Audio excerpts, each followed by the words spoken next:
hitting. So I just Patrick and I met about a minute ago officially, but Patrick, welcome to the show, my man. Thank you, Spaniard. So glad to be here today. I was so a minute ago we were establishing our names and everything, and we had the conversation. What do you go by, Charlie or Spaniard? I said whatever comes naturally. So I guess it was Spaniard that time, and we'll see what comes naturally the next time. Yeah, I told you I'll probably end up going back and forth. When I do, I send, I communicate a lot, do a lot of email marketing and email conversations back and forth. And it always hits me the same way. I'm thinking, do I respond Charlie or Spaniard? If I respond Spaniard, they're going to think I'm an idiot, but it is memorable because if I say, like they'll remember a Spaniard as opposed to Charlie. So again, whatever comes naturally, No, I'm it is. It is definitely memorable, right? It kind of sticks out. It definitely sticks out in your mind. Yeah. yeah. So I kind of go with it. Yeah. But, I was introduced to Patrick via email, maybe a week or so ago, and looking, information up on him and continuing to do so, throughout the week and up until this conversation. We have a lot of things in common, from writing, speaking, podcasting. I'm very interested in the military. I'm very interested in leadership, all of these things that you do or have done in the past. And, to kind of start the interview and as a launch point, I guess give me and us a little bit of background of you growing up and the foundation of what you would eventually become and are today, where all that started and some of the early influences in your life. Sure. Happy to do that. Thanks so much today for having me on the session. I really appreciate it. Yeah, I mean, I guess, I was once a baby. So I grew up on the south side of Chicago. I grew up in a neighborhood called Riverdale. So those who might know the city, about 138th and South State Street, the youngest of five kids in a Irish Catholic household.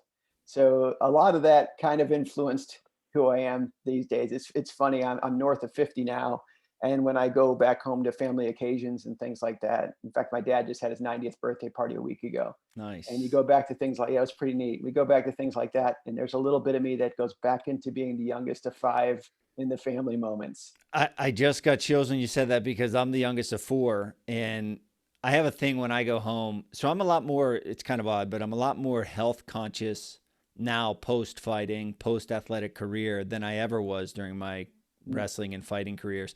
Probably because it's not because I'm getting older and I feel like I'm going to die soon, but I'm just energy. I have two little kids. I do a lot of stuff, and I am more interested in energy because I think as you get older, there's a depletion of that. But when I go home, when you just said that about being the youngest of five, I'm the youngest of four. And serious issues, we've had a lot of serious issues in my family the last 2 years. And I always, whenever we get on a four-way phone call, I always resort to being the baby of the family. Yeah. It's like I always keep my mouth shut. I don't go out of my way to offer insight because I figure they're older, they know best, right? And also on a much smaller and funnier scale, I grew up eating junk cereal all the time.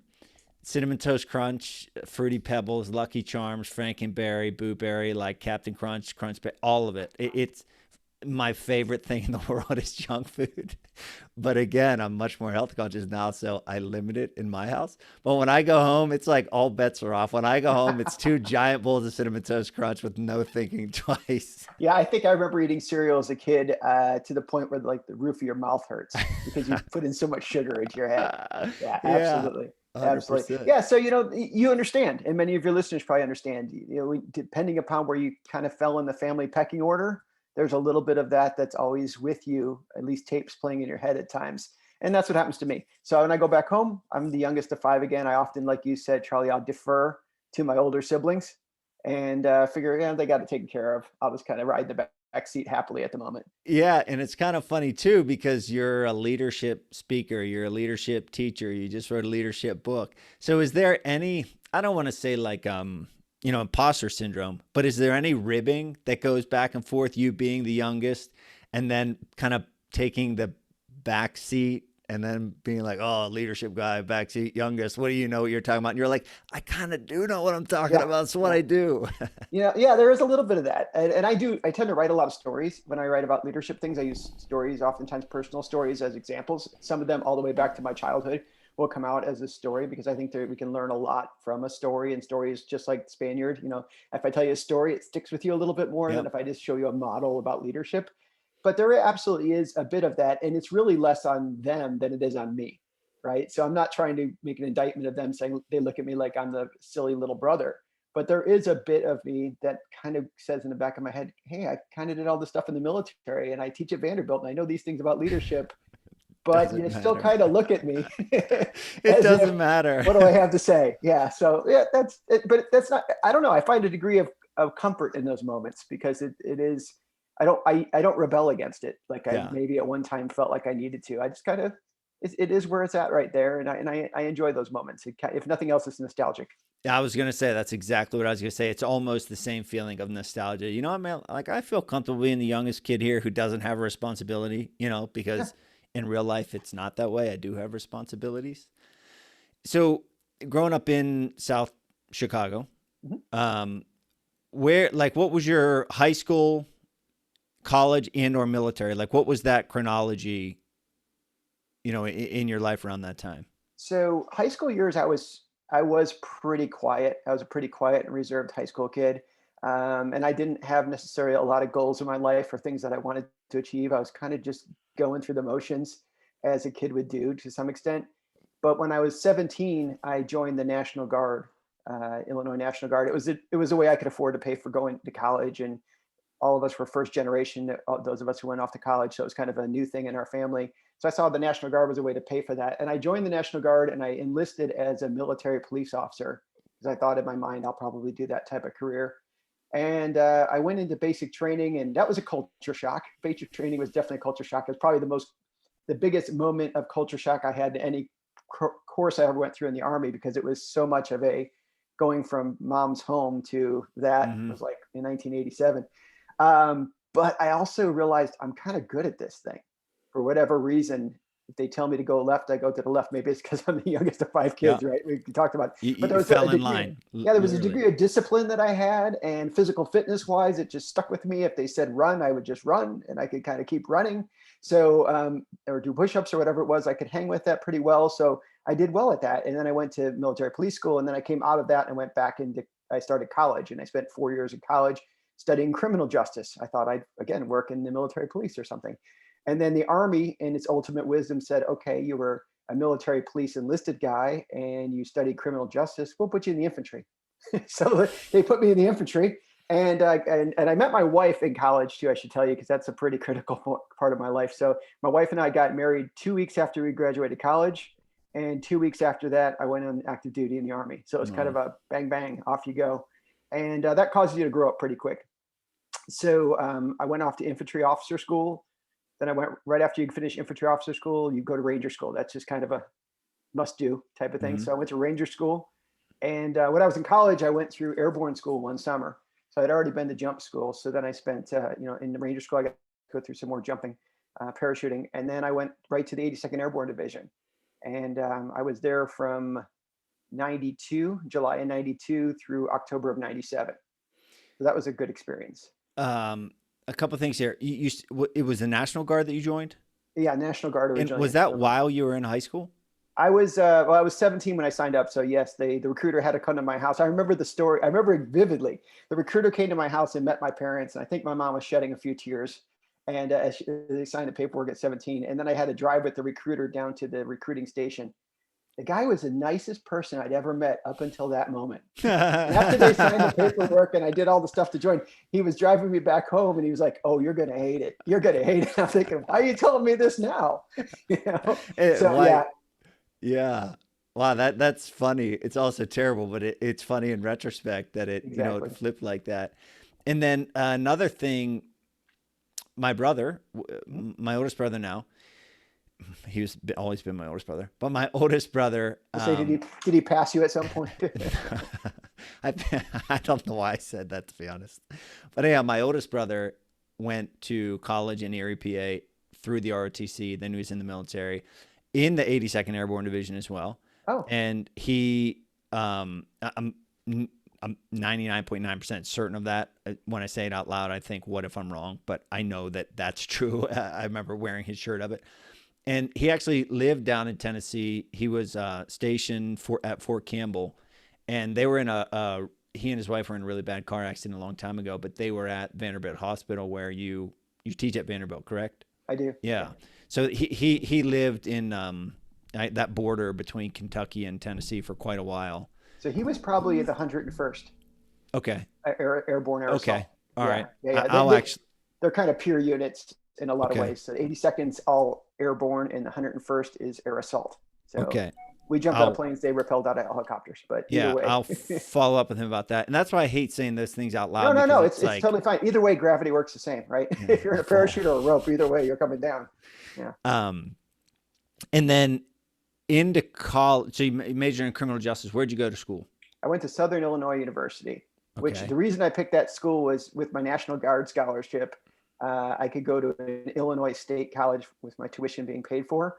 And I looked on the map and I said, what's the furthest college away from Chicago that I could go to? Because I had that desire to kind of spread my wings a little bit. Yeah. So Southern Illinois was 6 hours away by car away from my home. And I thought, nobody's going to just show up one day at the front door. Yeah. And say hello. I'm pretty sure Southern Illinois has a decent wrestling program, or had a decent wrestling program in the not too distant past. I spent some time. Is that anywhere near Granite City, Illinois? Yeah, it is. It is. Okay. They're both down south, yeah. I spent some time out there for Matt Hughes, who is a famous former world champion in the UFC. I spent some time in his gym, and that was in Granite City. And I remember hearing Southern Illinois, SIU Edwardsville, I think is a campus or something. But I just remember hearing guys talk about that, and they all wrestled. So whenever I hear that, I always think of wrestling. Yeah, SIU's. I went to SIU Carbondale, which is the sister school of the main campus, and we're the Salukis. So I don't know if any of your listeners know what a Saluki is. I certainly don't know what a Saluki It looks is. a little bit like a It looks a little bit like a what's the kind of dog that Greyhound? I think we refer to it as like a proud Egyptian fighting dog or something. And it's like a real that. dog, like a Saluki is a it real looks dog. like a Greyhound. Yeah. Wow, Yeah. Learned something new. And then post college, like when were you getting into leadership? My perception of what you're talking about is you had this idea of military, law enforcement, and then now what you're doing is not that. Now what you're doing is leadership and speaking. What was that transition, if that's an accurate portrayal of that transition? What was that like post college? Like when you graduated college, where did you land in the professional world? Yeah, so after college, I went straight into the military for 6 years. I got a chance to. So I think my introduction to leadership was probably in college, because I was like the ROTC cadet commander, and then going into the military, I was a platoon leader and a company commander. So that kind of cut my teeth in leadership roles, if you will. So I would say that I was a practitioner who over the course of time became more of a researcher and person who studied the topic. So I came out of the military in 97 and went to work at a company called KPMG Consulting. And I was a project manager at KPMG for a few years. And we were studying human capital related things, so HR related things for our clients, and kind of figuring out like what's work going to look like in the future and helping them design their work. And then I left KPMG about 3.5 years into my time there and joined a company called Franklin Covey. Stephen Covey wrote The 7 Habits of Highly Effective People back in '89, which is a very popular book. And so I joined that company in 2001, and had a chance to work with them for only about a year or so. And then I came home one night after work, and my wife, who at the time was teaching at the University of Dayton, said to me, you remember that project somebody kept calling you about? Somebody kept calling me up, asking me if I could work on a project. I'm like, oh, I'm kind of busy on my daytime job right now. She said, remember that guy who's calling you up? I said, yeah. She goes, well, I called him back and I said, I think I can do it. She's got a very go-getter personality. She's like, I can do it. So I was like, okay, so I'll help you at night. So for about 3 or 4 months at night, I'd come home and we work on this project. And eventually the nights got longer and longer and longer. It's like midnight, 2, 3 a.m. type of thing. And I was like, we got a real company going here. We need to stop the day job and work on this real company. So I went to my friends at Franklin Covey, where I was working at, and I said, I need to take this chance, go do this thing. And they were kind enough to actually keep me on board, in that they went from becoming my employer to becoming one of our clients. So one of our clients initially on was Franklin Covey Company. And then we grew our business for 11 years, and we had offices in a few different states. And it just so happened I was asked to go on a project that took me out of the country for a few months. So my wife and at the time our 8th grade son went to Asia and Europe and spent about 3 months out of the country. I came back from that trip, and my former boss from KPMG, so my previous boss years earlier, when I were just talking over the holidays, and he asked me what was going on, and I told him what was going on in my life. And he said, "Wait a minute, you've been out of the country for 3 months?" I'm like, "Yeah." He goes, "Your employees didn't quit?" I'm like, "No, at least they haven't told me if they did." And he's like, Yeah. your clients haven't quit?" I said, "No." And he said, "Okay, cool." He said, "You want to talk to my boss?" I'm like, "Why?" And he said, "Because we're looking to buy a company and you guys might be the right ones." Wow. So in 2012, they came along and made us an offer, an offer you couldn't refuse type of thing. What was the work? What was the business? So we were doing mostly leadership development work. Okay. So we were doing creating training programs for leaders, delivering workshops for leaders. We had a pretty robust coaching program that we had developed, and a mentorship program, like the systems behind it, how they would match people together within organizations, those type of things. So we had some pretty big kind of HR related leadership development things going on. And was that something you mentioned your wife, and on the website of the Leddin Group website, it has, some of her background information as well. But so you had kind of gotten your feet wet and cut your teeth on leadership in the military, was working with HR and covering leadership, if not directly, indirectly as part of your work. And then was the project she spearheaded, was that a leadership based, kind of a corporate leadership based project? It was because it was a project where this company or this organization had identified high potential employees. So they were looking around, thousands of people in their workforce, and they were like, this person's going to be a potential future leader, this person. And they decided that they wanted to send some people off to a graduate studies program to study leadership and study their area of expertise that they were developing. And they hired us to help them figure out which college do we want to partner with, was what the project was. So it was a matter of like understanding what type of exposure do they want their students to have or their employees to have, what type of arrangement did the organization want to have with the institution, kind of trying to match them together. And ultimately we found a good relationship at a school called Tufts University up in Boston area. And we created that initial partnership. So that was our first project in our business. And then they just started growing from there.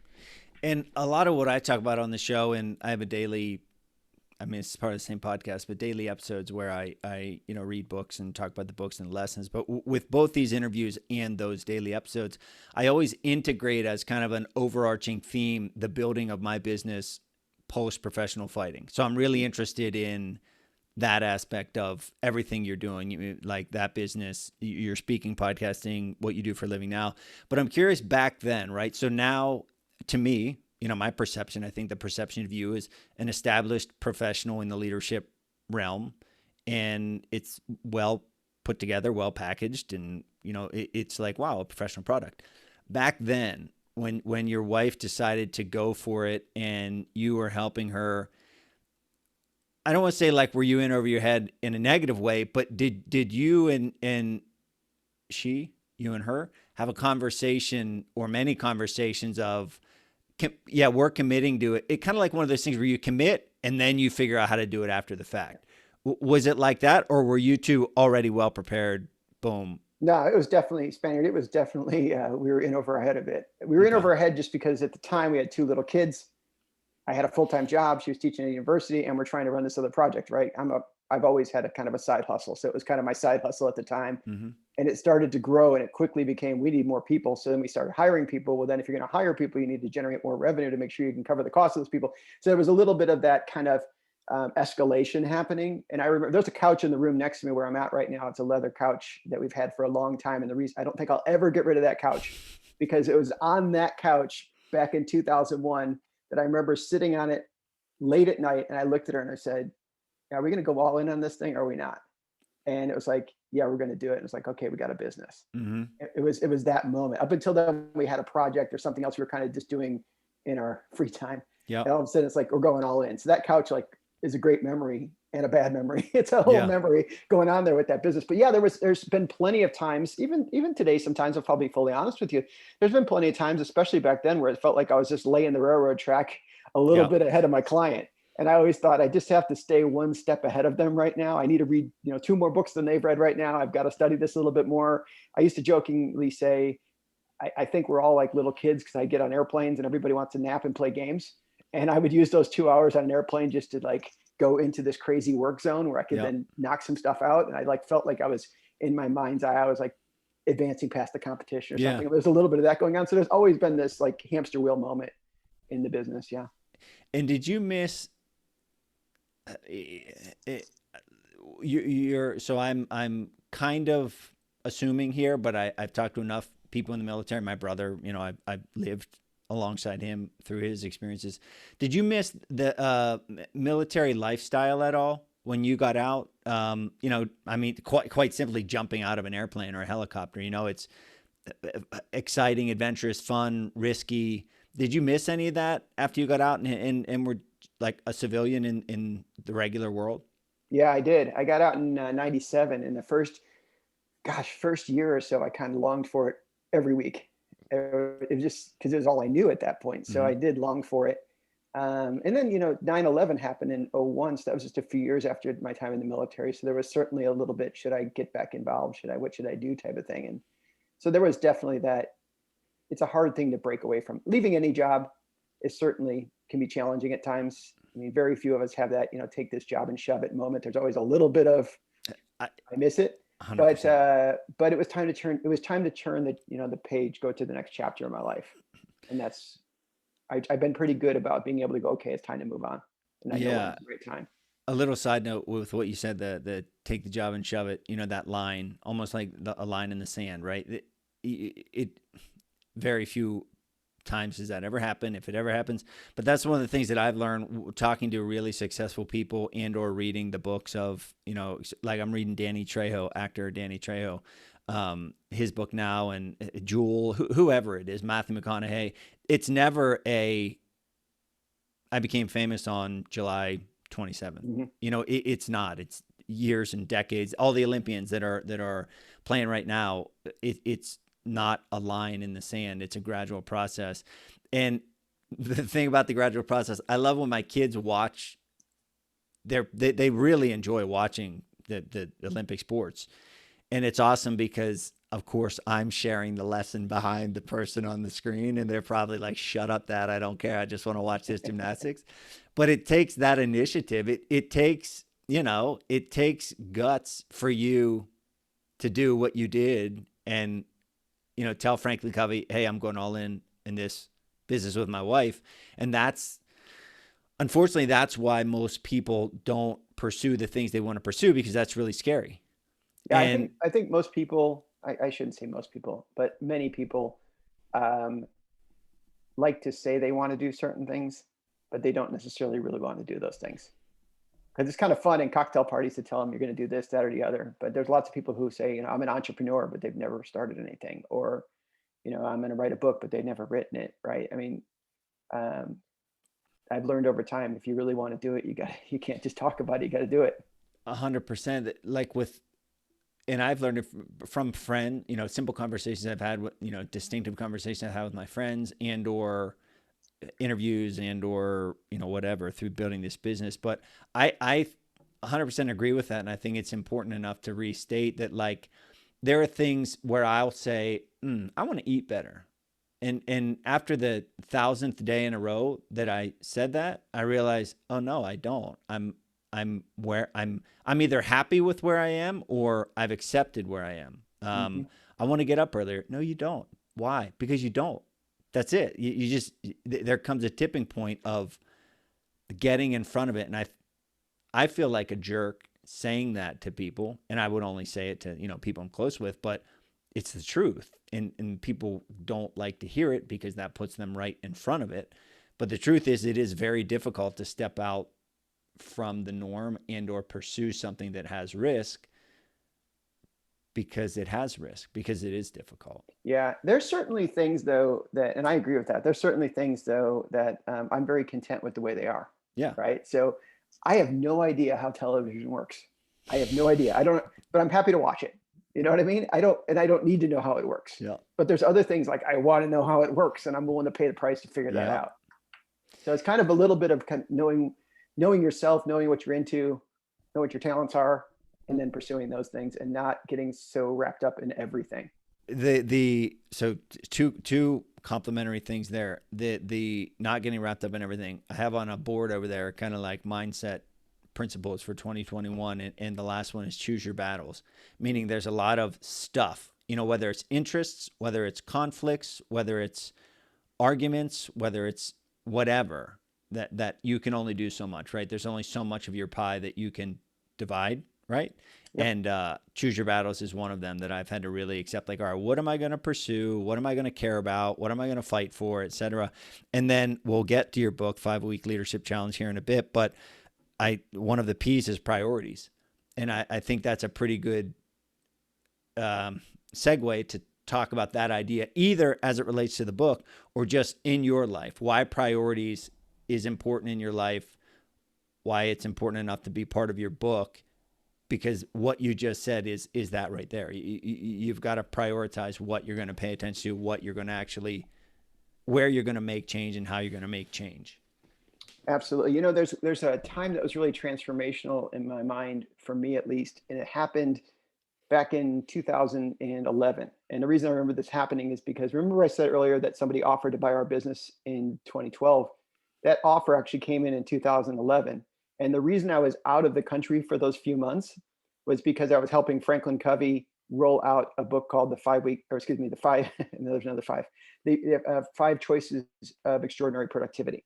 It's a book, Franklin Covey's kind of latest version of time management content, which they've historically been known on time management as one of their areas of expertise. And the book is a really interesting book when it comes to what's the challenge of time management these days. And they said it's not really a time management challenge. It's a decision management challenge. It's an attention management challenge, and it's an energy management challenge.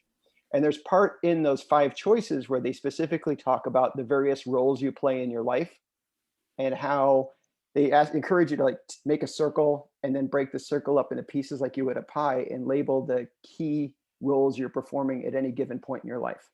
So you and I just rattled off a bunch of roles to each other: writer, author, podcaster, you mentioned dad. I mean, a bunch of different roles we have. Mm-hmm. But everybody has 20, 30 roles when you start thinking about friend or volunteer, lots of roles. But only so many of those are really core, essential roles in your life. And they had us do this little exercise. And I was teaching the content. I was getting ready to go overseas and teach the content. So I was like really trying to take it very seriously. And I went through and I filled out the pie and broke it up into pieces. And one of the pieces I labeled was sun, S-O-N. And when I had to go through and rate how am I doing on sun, I gave myself a kind of mediocre rating. And what I meant by that at the time was a little bit like, if you ask my parents, like, is he a good kid? They both would say, yeah, our son's a good son. We're proud of him, type of thing. But if I really peeled it back a little bit and thought about my interactions with my parents, they become fairly transactional. I would call them once a week, check in, find out what traffic is like in Chicago, what the weather's like, those type of things, typical check-in things, hang up the phone, go about my day, go about my week, check back in a week or so later. And for the most part, I could check the block and say, I'm doing an okay job. But when I was confronted with that, like when I was confronted with, am I really doing a good job as a son? Mm-hmm. It caused me to step back and approach it a little bit differently. Instead of just calling and checking in, I'm calling and asking, hey, something's going on like this with the kids. What would you do? Type of thing. Just mm-hmm. different level of conversation. I'm sure at the time they probably thought something was really wrong with me. When I came back from that overseas trip after sending them postcards and staying more connected to them, and I came back from that, within a few weeks' time, my mom passed away. Sorry. Yeah, and it was one of those experiences. You hear about these things where it's like somebody's dying and they wait for the last person to show up, type of thing. I was the last person. I was the 5th child to show up because I just come back from overseas, and I saw her, and she literally died 5 hours later, type of thing. Okay. I remember just after my mom's funeral, we went back to my dad's house, which is now my dad's house. And we're sitting there, and it's that awkward moment. Maybe listeners can relate to this. Maybe they've gone through it recently. It's that awkward moment where somebody's missing. Something's mm-hmm. missing. Mom's not here anymore. And everybody's eating the cold sandwiches and just kind of feeling odd, trying to laugh, but whatever. And I remember saying to my wife, Jaime, I said, I am so glad that I did that exercise and prioritized the role of son over the course of this last year. And then she looked at me and she said, like she always does, she said, well, you're still a son. And I look across the room, and there's that, 5'6" can of whoop ass that I've known my entire life. My dad's sitting over there looking at me across the room, and I thought, oh, geez, yeah, I am his son too. I'll go over and talk to him. And I went over, and my dad's got that kind of personality, at least many years he did, where I'd say like, hey, Dad, I won $1 million. I want to buy you a house. He'd be like, our house is fine. He's just got that kind of personality. And I came over to him and I thought, I got to ask him to do something. I'm still a son. Got to do good on the son role. And I said, hey, Dad, I travel a lot for work. You ever want to go with me? I waited for him to say no. And he said, where are you going? And I was like, oh, shit, where am I going? I look at my calendar. I go, I'm going to Topeka. My dad went to Topeka with me. And then my dad went to Florida with me. And my dad went on different trips with me. And just started kind of a new relationship with him. I say all that because you talk about priorities. And to me, we often define ourselves based upon the roles we fill. We don't always think about like, what are our priorities in each role and what are we trying to do? How are we trying to advance the ball right now? Yeah, it's a powerful story, and it's a, I've been talking about it, and I'll expedite it for the people who have listened to me talk about this for the last 2 years. But my mom is very sick, and my brother is very sick, and it has caused me to do this. Honestly, the same exact thing. Like I'm the worst ranking at calling my parents. That being said, I see my parents. I live a few hours away, but I see them on a regular. Like being the worst of the 4 kids to call, I'm still more connected than 98% of people to their parents at this point, right? But this experience with them and the touch and go of alive or not alive is the same way. I've had to like step up my game as a son. Pretty much what you just said is I've really realized and learned that same thing. And you're right. The conversations, even if there's nothing to talk about, calling. And that's, that's what my mom was saying. That's what my dad was saying. It's easy to, like we were talking earlier about what you want to, do you really want to do it? Right. It's easy to identify yourself. Like, I want to do this, as a son, and then to actually do it. But what I've found is like, when you actually do it, there's less misalignment within yourself. Like if I want to be a good dad, then I need to be a good dad, right? Like I don't just need to talk about it, I need to do it. And so getting in front of those things, those priorities that we're talking about, and then actually deciding I'm good with where I'm at, or no, I've got to step it up. At least getting to that point of alignment, right? Between what your intention and your actions, and then making sure they're on the same page. That way it clears up more for me, mental space, mental energy to carry out the other priorities. Yeah, you're absolutely right. And well, we often talk about like, I want to be the world class at this, or I want to be the best at that. The reality is, for the most of us, we don't know if we're world class or best at anything. We just know kind of where we're at right now, benchmark to the people right around us. And it doesn't take that much effort sometimes to get sizably better based upon where you are right now. Whether that's, I like to do hiking and jogging and things like that. I get out and do it a little bit more. I can move the needle in the right direction. And that's a good thing. It motivates you to do it more. There's a guy named Jeff Hayden. He's real popular on LinkedIn. He wrote a book called The Motivation Myth years ago. And he talks about the idea that it's a myth that you're going to sit around and motivation is going to somehow come to you and you're going to jump up and go work out that morning. Mm-hmm. He said motivation comes from getting up, doing it, finishing it up and going, okay, I feel pretty good. I'll do it again tomorrow. The back end. That's where it comes from. Yeah, 100%. So starting the leadership group company business with your wife, in those early years, what you said you had 2 small kids at that time. Mm-hmm. Was it I'm speaking like, obviously it's hard building something. Was it a total uphill fight day in and day out, or were you able to put the pieces together in a relatively decent way? So I'm talking like 10-year fight versus 2-year fight. What did that look like for you and your wife to really establish yourselves as, this is what we do. This is our packaging. This is our products. These are our clients. What was that time frame, and what was that journey like? The stresses that you had, not just being business partners, being spouses, and having 2 small kids.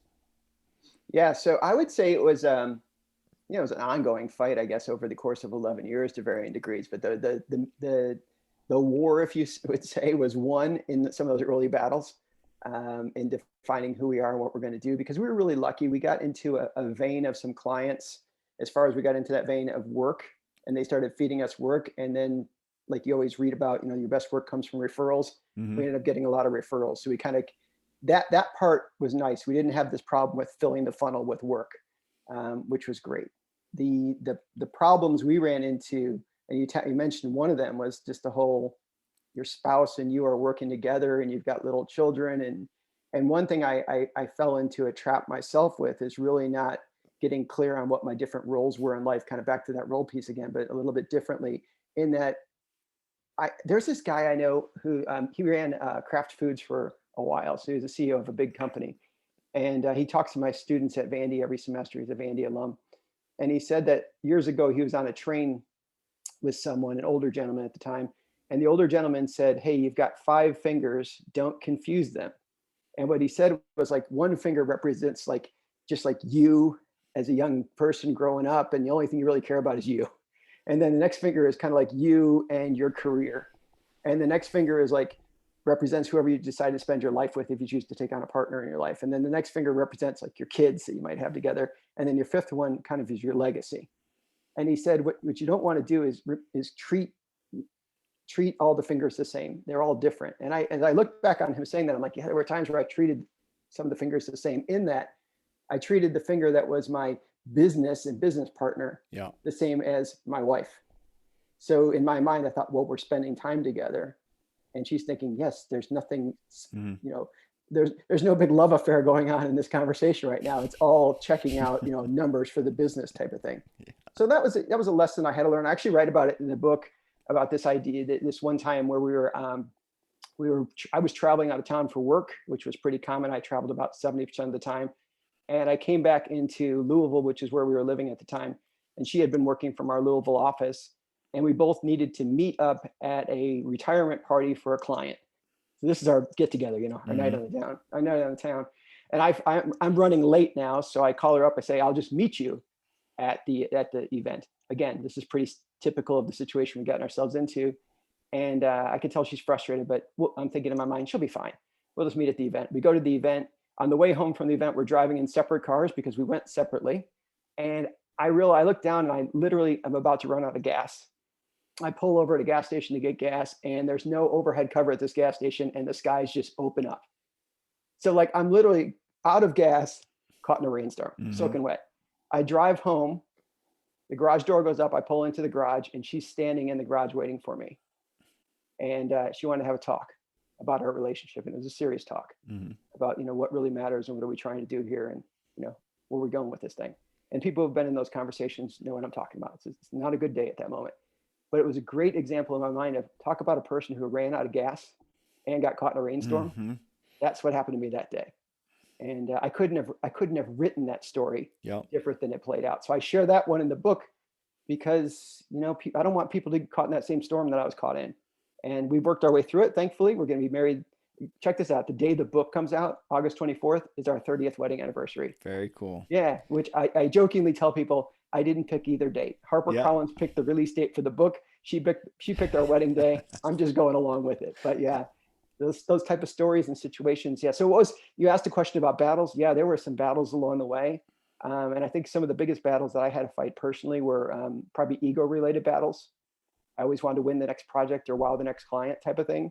Probably indifference battles, indifferent about relationships that really mattered a lot, and I should have been focusing on them. Less battles, at least in our situation, with revenue or cost control. Certainly we had battles associated with getting the right talent and understanding the values of the organization and communicating them and bringing people online, into the fold and all those typical business things. But for me, some of the key lessons were kind of on the back end of relationships and family. Two things that I want to touch on there. The first being the delineation, right? Drawing lines. And this is just kind of to reemphasize what you say for the listener, because it's something that I think probably we all battle with, some more than others, because of social media and because of our phones, just in Slack, like your attention is not your attention. And Cal Newport is a business author, productivity author that I really like. If anyone's interested in a good author that, writes and talks about this stuff. But I think, drawing those lines, right? Whether it's professional relationship with my wife, personal relationship with my wife, or whether it's work time, family time, or whether it's, whatever it is, whatever delineation, I'm realizing more and more as like, I don't know, getting older, but I don't know if that's the cause of it. There's a correlation for sure, but just drawing those lines, because if not, everything blends together. And the happiest people in the world, the type of happy person I want to be is the person that has those lines and isn't just bogged down by everything, and doesn't just take on business because it's more money, but maybe draws a line in the sand and says, I'm good with this amount. Like, I only need this amount. One of the most poignant statements that I've heard in a long time was a friend of my wife's. We were up in the Northeast for vacation, and she was a massage therapist, my wife's friend, and she said, I just had to figure out, okay, what amount of business do I need to live the life that I want? And then that's what I shot for. And you don't hear, there's a disconnect or a gap I see all the time with just the books I read and the people I talk to, that it's just always more. And it's like, well, what maybe stop, think. Is that what you want? But it's so hard for a lot of people, and maybe I'll eat my words in 10 years, but it's so hard for people to hit a stop, and then all those lines become blurred, and then you're no longer what you set out to be. Yeah, absolutely. And I don't know, from my own experience, do you want to hit that stopping point on your own choice, or do you want to have somebody throw a flag up in front of you? Or in worst case scenario, maybe you don't find out until afterwards, type of thing, and all of a sudden relationships have developed. I think one thing that's really key for me, that's been helpful to me in that regard, is this idea of congruence, like trying to make as many things that I do in alignment with each other. Yep. Right. So and on one side, you could say, oh, you write books, you do podcasts, you go out and speak, you do a lot of stuff on LinkedIn, you write a lot of articles out there, you teach school. Yeah, but I'm talking about the same stuff. It's all the same. Right. If I can keep it in, and I know what my wheelhouse is, I know what I know. And I've gotten to the point where I'm comfortable with kind of living in my own space. And that's been a journey for me, and it continues to be a journey for me. And unfortunately for me, the stuff I like doing in my free time lends nicely to, because I like hiking and going out on, a little bit of expeditions and experiences. Those tie nicely to great stories that I could bring into the classroom or write about. So it all works together. I think the challenging thing for me, and maybe your listeners can relate to this too, is a bit of a therapy session. My gosh, Spaniard, we're going through this. But there's a part of me that has always had trouble listening to the one song that's on the radio station right now. And what I mean by that is, I'll hear a song on the radio station, like driving along in my car, I'll hear something, oh, I like that song. This is like pre-Spotify for folks who are listening right now. Okay. I can't just summon up any song I want to. I've got to listen to whatever they're, blasting out of the radio stations. But I'll listen to one song and I'll be like, oh yeah, I like this song, but there might be a better song playing someplace else. So I'll go check that out and circle back to this one if I need to. And next thing I know, I go down 2 or 3 radio channels, and then I come back to the first one. And I kind of missed it anyway, type of thing. So I've got to watch myself for that. I don't want to be the person who's always surfing radio stations or TV channels. I actually kind of want to enjoy that particular song. And that's been a challenge for me over the years. I think a good follow up to that, and it's something that I experienced, but it's the same idea. Freaking Netflix, I just want to watch a movie, and then I sign in, and it's like there's 10,000 movies, and then my movie time ends up being searching for movie time, and then I'm tired, and I'm like, okay, and I didn't do anything. So if you take that on a big level, a meta level, and you don't prioritize, then you contemplate doing all of these things as you're contemplating all of these movies, and you don't dive into any of them. You don't click play on a movie, and then it becomes nothing. It becomes inaction. It becomes noise with no output. Yeah. So at some point, you got to kind of get back to priorities. You got to commit. You got to just pick something and dive into it. And at the end of the day, be happy with your choice. You may at the end of the day say, gosh, I wish I made a slightly different choice back then than I did now. But once you commit, you got to go for it. And what you don't want to look back and say is, I wish I had given it more effort. That's to me the thing. Yeah. I'm less concerned about should I have gone down doorway or path A versus path B, as opposed to whichever path I went down, did I give it my all on the way down that path? That's the thing I can really control at that point. I think, if I had the mindset I have now when I was a kid, my life was wrestling, and then my life was fighting. That's it. And those are paths, those are directions. And I think, boy, if I had the mind I have now when I was a kid, I might have been thinking, do I want to wrestle? Because if I wrestle, that's going to take all my time. Maybe I want to try that. Maybe I want to try that. Maybe I want to try that. Mhm. But I didn't. I picked a direction and I went in that direction. Same thing when I was teaching and decided to fight. If I would have taken time to contemplate, the paralysis by analysis, I would have never done anything. So it can be scary and it can be whatever, but I would much rather, kind of what you said, I would much rather dive in and go than never dive in. My wrestling coach always used to say pain of discipline and pain of regret. Yep. I don't That's want the pain of a regret. Jim Rohn quote. Is that Jim Rohn quote? Rohn, yeah, Jim Rohn. Yeah. Yeah, at the end of the day, you must suffer from one of two pains: the pain of discipline or the pain of regret. Yeah. So it's like, yeah, I'd much rather not do that. So then I do want to talk podcasting, but let's talk about your book first, in case we get cut on short on time there. But the 5-week leadership challenge, the idea of it is cool to me because it's 35 days, a daily practice, a daily exercise, and it's like a plan. I was just talking to my wife yesterday. I do a lot of student presentations. She was talking about the idea of a plan or a schedule or, a thing for someone to follow. Where did you come up with that idea? Like the structure of it? Yeah, so I think it kind of gradually came over time, although because I was out talking to leaders and I would often find in my conversation would be this idea of challenging yourself to be a better leader.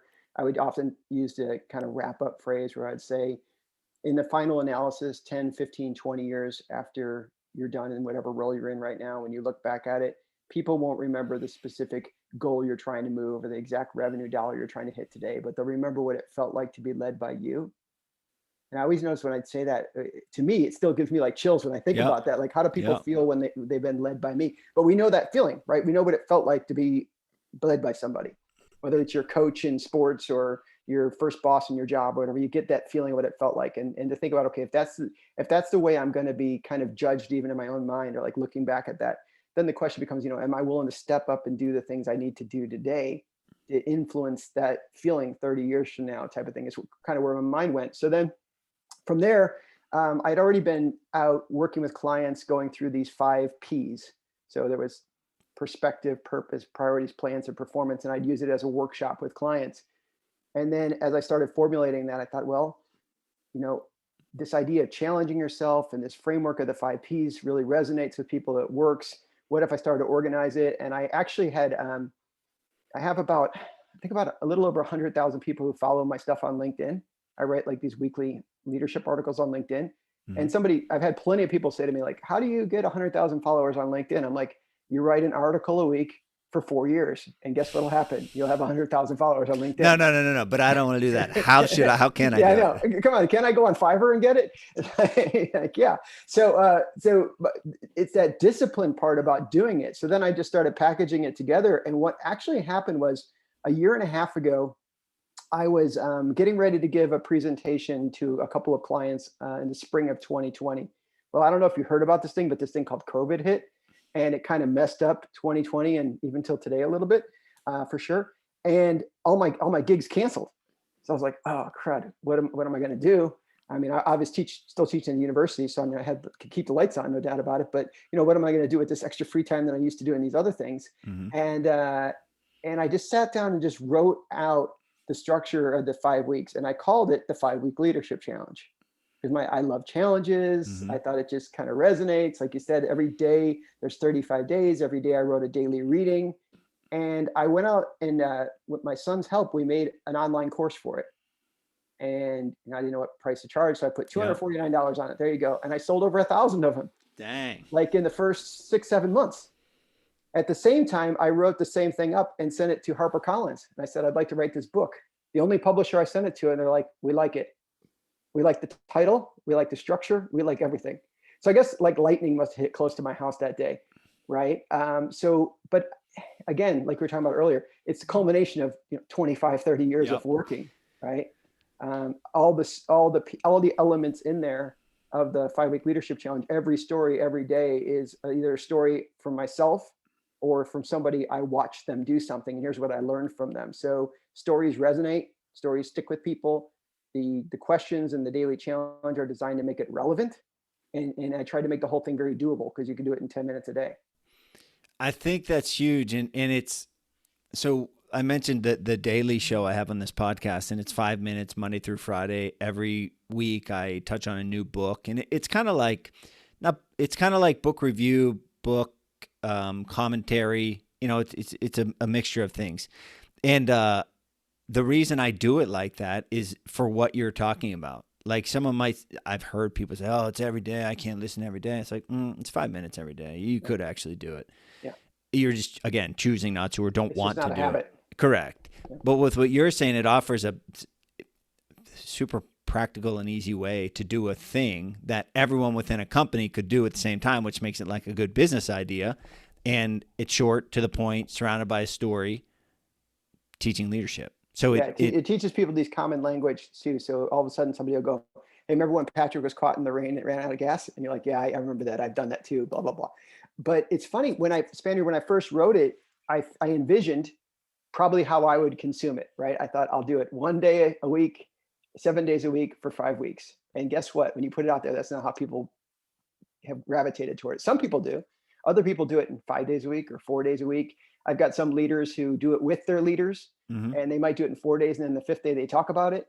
And at the end of the day, you know what? I'm agnostic. I don't care if they do it 4, 5, 7. I have one group in Haiti. They're doing 1 day a week for 35 weeks. Yeah. I'm fine with that too, right? It's because the tagline I kind of came up with, and I really mean this, not just it's just kind of catchy. I mean it. You know, they're my stories, but they're a vehicle to teach something, right? Yep. So the whole idea is like, use my story to write your story is the whole thing I'm trying to get toward people. Because I think that all of us, you know, we choose to lead ourselves. We may have a position or an opportunity or just step up on our own without a title, which is completely fine, and choose to lead others. But it's a choice. And I don't care how you decide to take the steps through the process. Just do it. And the last thing on that kind of segment that I want to touch on, I mentioned two things, is what you said about, you didn't say they remember how they make you feel, but your legacy, like, and you touched on emotions. Mm-hmm. When I give talks, most of them are at schools, education. You know, I have conversations with the administrators about what it covers and what my kind of purpose is in going there and what I hope to teach them, et cetera. But saying this out loud might sound like too bland or broad to an administrator, but my purpose when I go there is to connect with them on an emotional, deep level.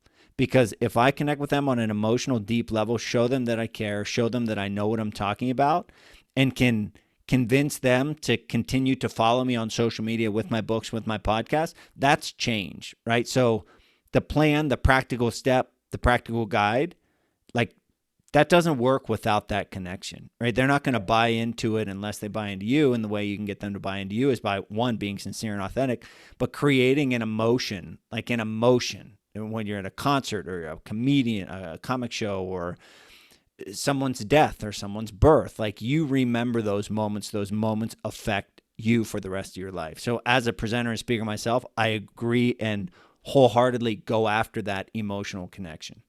And I think I'll have students sometimes. So as you mentioned, I teach at Vanderbilt, and anybody can sit down and talk to me if they buy me a cup of coffee, or even just ask if I want to buy them a cup of coffee. I don't care. A cup of coffee, I'm gonna sit down and chat with you. That's my personality. And I'll sit down and talk to them sometimes, and maybe they've looked at my bio or something, and they'll go, you know, "How did you get where you are right now?" type of thing. You know, how did it looks so good and I say, yeah, it looks really good on paper, but most of the lessons happen in the white space, the stuff that isn't written down on the resume. And when you really look at it, you know, for at least me, my whole career, if you will, is like 10 or 15 days, really, or 10 or 15 decision points along the way.